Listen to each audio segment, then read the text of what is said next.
Franklin Pierce, the 14th President of the United States, came to office during a period of growing tension between the North and South. A politician of limited ability, Pierce was behind one of the most crucial pieces of legislation in American history. Although he did not author the Kansas-Nebraska Act, he did encourage its passage by Congress. And that piece of legislation set the nation on its path to civil war. He was an American politician who served as the 14th President of the United States from 1853 to 1857. A Northern Democrat who believed that the abolitionist movement was a fundamental threat to the nation's unity, he alienated anti-slavery groups by signing the Kansas-Nebraska Act and enforcing the Fugitive Slave Act. Conflict between North and South continued after Pierce's presidency, and, after Abraham Lincoln was elected president in 1860, the Southern states seceded, resulting in the American Civil War. Pierce was born in New Hampshire, the son of State Governor Benjamin Pierce. He served in the House of Representatives from 1833 until his election to the Senate, where he served from 1837 until his resignation in 1842. His private law practice was a success, and he was appointed New Hampshire's U.S. Attorney in 1845.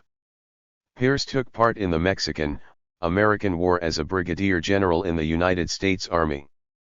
Democrats saw him as a compromise candidate uniting Northern and Southern interests, and nominated him for president on the 49th ballot at the 1852 Democratic National Convention. He and running mate William R. King easily defeated the Whig Party ticket of Winfield Scott and William A. Graham in the 1852 presidential election. As president, Pierce attempted to enforce neutral standards for civil service while also satisfying the Democratic Party's diverse elements with patronage, an effort that largely failed and turned many in his party against him. He was a young America expansionist who signed the Gadsden Purchase of land from Mexico and led a failed attempt to acquire Cuba from Spain. He signed trade treaties with Britain and Japan, and his cabinet reformed its departments and improved accountability, but political strife during his presidency overshadowed these successes. His popularity declined sharply in the northern states after he supported the Kansas-Nebraska Act, which nullified the Missouri Compromise, while many Southern whites continued to support him. The act's passage led to violent conflict over the expansion of slavery in the American West. Pierce's administration was further damaged when several of his diplomats issued the Ostend Manifesto calling for the annexation of Cuba, a document that was roundly criticized. He fully expected the Democrats to renominate him in the 1856 presidential election, but they abandoned him and his bid failed. His reputation in the North suffered further during the American Civil War as he became a vocal critic of President Lincoln. Pierce was popular and outgoing, but his family life was difficult. His 3 children died young and his wife, Jane Pierce, suffered from illness and depression for much of her life. Their last surviving son was killed in a train accident while the family was traveling, shortly before Pierce's inauguration. A heavy drinker for much of his life, Pierce died in 1869 of cirrhosis. As a result of his support of the South, as well as failing to hold the Union together in time of strife, historians and scholars generally rank Pierce as one of the worst and least memorable U.S. presidents. Franklin Pierce became 14th President of the United States at a time of apparent tranquility, 1853 to 1857. By pursuing the recommendations of Southern advisors, Pierce, a New Englander, hoped to ease the divisions that led eventually to civil war. Franklin Pierce became president at a time of apparent tranquility. The United States, by virtue of the Compromise of 1850, seemed to have weathered its sectional storm. By pursuing the recommendations of Southern advisors, Pierce, a New Englander, hoped to prevent still another outbreak of that storm. But his policies, far from preserving calm, hastened the disruption of the Union. Born in Hillsborough, New Hampshire, in 1804, Pierce attended Bowdoin College. After graduation he studied law, then entered politics. At 24 he was elected to the New Hampshire legislature. 2 years later he became its speaker. During the 1830s he went to Washington, first as a representative, then as a senator. Pierce, after serving in the Mexican War, was proposed by New Hampshire Friends for the presidential nomination in 1852. At the Democratic Convention, the delegates agreed easily enough upon a platform pledging undeviating support of the Compromise of 1850 and hostility to any efforts to agitate the slavery question. But they balloted 48 times and eliminated all the well-known candidates before nominating Pierce, a true dark horse.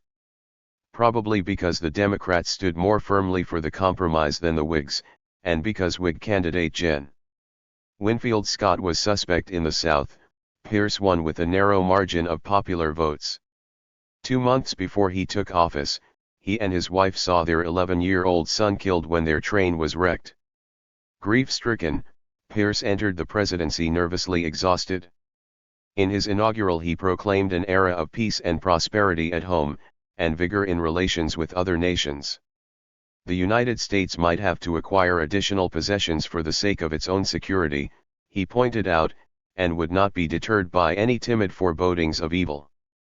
Pierce had only to make gestures toward expansion to excite the wrath of Northerners, who accused him of acting as a catspaw of Southerners eager to extend slavery into other areas. Therefore he aroused apprehension when he pressured Great Britain to relinquish its special interests along part of the Central American coast, and even more when he tried to persuade Spain to sell Cuba. But the most violent renewal of the storm stemmed from the Kansas-Nebraska Act, which repealed the Missouri Compromise and reopened the question of slavery in the West. This measure, the handiwork of Senator Stephen A. Douglas, grew in part out of his desire to promote a railroad from Chicago to California through Nebraska. Already Secretary of War Jefferson Davis, advocate of a southern transcontinental route, had persuaded Pierce to send James Gadsden to Mexico to buy land for a southern railroad. He purchased the area now comprising southern Arizona and part of southern New Mexico for $10 million. Douglas's proposal, to organize western territories through which a railroad might run, caused extreme trouble. Douglas provided in his bills that the residents of the new territories could decide the slavery question for themselves. The result was a rush into Kansas, as Southerners and Northerners vied for control of the territory. Shooting broke out, and Bleeding Kansas became a prelude to the Civil War. By the end of his administration, Pierce could claim a peaceful condition of things in Kansas. But, to his disappointment, the Democrats refused to renominate him, turning to the less controversial Buchanan. Pierce returned to New Hampshire, leaving his successor to face the rising fury of the sectional whirlwind. He died in 1869. Pierce assumed his position in the White House in a period of relative calm in 1853, but he had been beset with a personal tragedy before his inauguration. When the president-elect and his family were traveling in January 1853, they were involved in a train accident, and Pierce's young son, Benjamin, was killed. His wife refused to come to Washington and the new president was ill-prepared to deal with a series of national crises that were stepping stones to the Civil War. Pierce had won the Democratic nomination in 1852 thanks to some shrewd moves at the party's convention, where he played a dark horse role and was able to split, and finally gain support from, the backers of James Buchanan and Lewis Cass. Prior to his nomination, Pierce was a House and Senate member from New Hampshire, but he left Washington in 1841 as he and his wife, Jane, became disenchanted with life in the nation's capital. Back home in New Hampshire, Pierce was a high-profile attorney and a political operator of sorts. He also served as a volunteer general in the Mexican-American War, where he had passed out in battle, albeit from a knee injury, and gained the nickname Fainting Frank. Pierce was able to grab the nomination as a compromise candidate who was seen as a pro-slavery Northerner.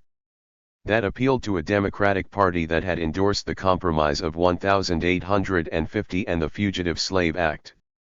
Pierce defeated his former commander, General Winfield Scott, in the 1852 election, thanks to Scott's weakness as a campaigner and the overall decline of the Whig Party in national politics.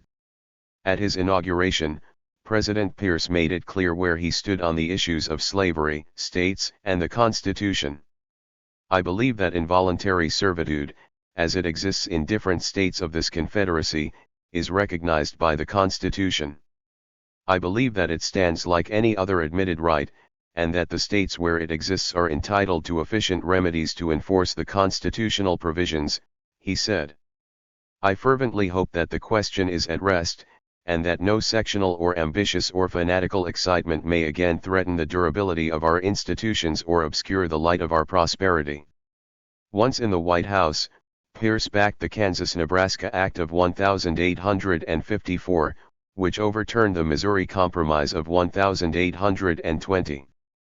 The act repealed of the prohibition against slavery in territories north of the latitude 36 degrees 30 minutes, and allowed voters in territories to decide if they wanted slavery. The act led to violence in Kansas as settlers fought over how the territory would vote on the issue of slavery, and Northern repulsion over the act gave rise to a new political party, the Republicans. Pierce also sought to annex Cuba, and he had intervened on behalf of pro-slavery interests in the Kansas fight. By 1856, Democratic leaders grew tired of Pierce, even though Pierce expected to get nominated again easily at the party's convention. James Buchanan and Stephen Douglas instead battled for the nomination, with Pierce left on the sidelines. After leaving the White House, Pierce became a critic of President Abraham Lincoln during the Civil War, and he had to persuade a mob not to destroy his house after Lincoln's assassination. Pierce died in obscurity in 1869 after years of drinking. In addition to his Doctor of Laws from Norwich University, Pierce received honorary doctorates from Bowdoin College, 1853, and Dartmouth College, 1860. Two places in New Hampshire have been listed on the National Register of Historic Places specifically because of their association with Pierce. The Franklin Pierce Homestead in Hillsborough is a state park and a National Historic Landmark, open to the public. The Franklin Pierce House in Concord, where Pierce died, was destroyed by fire in 1981, but is nevertheless listed on the register. The Pierce Manse, his Concord home from 1842 to 1848, is open seasonally and maintained by a volunteer group, the Pierce Brigade. A statue of Pierce by Augustus Loockerman, dedicated in 1914, stands on the grounds of the New Hampshire State House. New Hampshire historical markers number 65, number 80, number 125, and number 216 commemorate Pierce and his family around New Hampshire. Several institutions and places have been named after Pierce, many in New Hampshire. The Franklin Pierce University in Rindge, New Hampshire, was chartered in 1962. The University of New Hampshire School of Law was founded in 1973 as the Franklin Pierce Law Center. When the school was renamed in 2010, a Franklin Pierce Center for Intellectual Property was established. There is a M.T. Pierce in the presidential range of New Hampshire's White Mountains, renamed from M.T. Clinton in 1913. The small town of Pierceton, Indiana, was founded in the 1850s and honors President Pierce. Pierce County, Washington, the second most populous county in the state, is named in honor of President Pierce. Pierce County, Georgia, established in 1857, is also named in honor of President Pierce. After his death, Pierce mostly passed from the American consciousness, except as one of a series of presidents whose disastrous tenures led to civil war. Pierce's presidency is widely regarded as a failure. He is often described as one of the worst presidents in American history. The public placed him third to last among his peers in C-SPAN surveys, 2000 and 2009. Part of his failure was in allowing a divided Congress to take the initiative, most disastrously with the Kansas-Nebraska Act. Although he did not lead that fight, Senator Douglas did. Pierce paid the cost in damage to his reputation. The failure of Pierce, as president, to secure sectional conciliation helped bring an end to the dominance of the Democratic Party that had started with Jackson, and led to a period of over 70 years when the Republicans mostly controlled national politics. Thank you for watching this video.